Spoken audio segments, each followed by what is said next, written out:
3 حاجات ينجحوا علاقة الحب و3 حاجات يفشلوا علاقة الحب.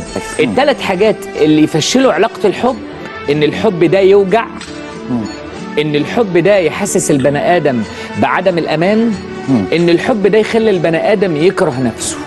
3 حاجات بقى التانيين اللي يخلوا البني آدم يعني الحب ده ينجح، إن الحب يديك راحة نفسية، إن الحب يديك راحة نفسية، وإن الحب ده يحسسك بالأمان، وإن الحب يخليك تحب مميزاتك، لأن شريك الحياة بيبين لك الحاجات الحلوة اللي فيه.